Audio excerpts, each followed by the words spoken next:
ઉત્તરાયણના પર્વ નિમિત્તે ધારદાર દોરીથી પતંગ ચગાવવો કદાચ સહેલું હશે, પરંતુ દોરીથી ઘાયલ થયેલા પક્ષીઓને બચાવવાની કામગીરી કઠિન છે।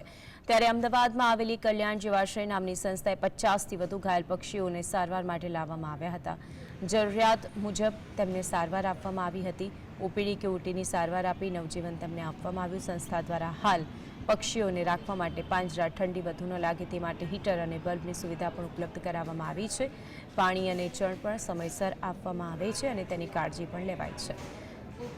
સંસ્થાના ડોક્ટરો અને સભ્યો દ્વારા ઉત્તમ સેવા આપીને જીવદયાની કામગીરી કરવામાં આવી। ઉત્તરાયણ પર મોટી સંખ્યામાં પક્ષીઓ સારવાર માટે આવ્યા અને આવેલા તમામ પક્ષીઓને બચાવવા કલ્યાણ જીવાશ્રયની ટીમ સતત ખડે પગે રહી।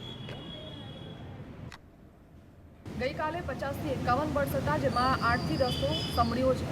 આજે પણ સવારથી લઈને અત્યાર સુધી, એટલે કે અત્યારે 2 થી 3 વાગ્યા સુધીનું આપણે જો ગણીએ આંકડો, તો 20થી 23 જેટલો આંકડો અત્યારે છે। એમાં ઘણા શિડ્યુલ બર્ડ્સ પણ છે, જે અમે કદાચ WCCમાં મોકલી દેતા હોય છે સાંજ પડતા અને ત્યાં જ રાખતા હોય છે, પણ કબૂતરોની સંખ્યા ખૂબ જ વધારે છે।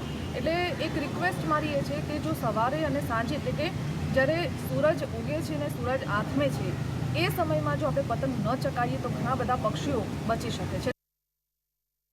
અમારું ઓરિજિનલ નમો નમઃ પરિવાર છે। અમે અહીંયા વર્ષોથી 25 વર્ષથી ધણીધર પાસે ને અમદાવાદમાં કેમ્પ કરીએ છીએ પશુ પક્ષી બચાવવાનો।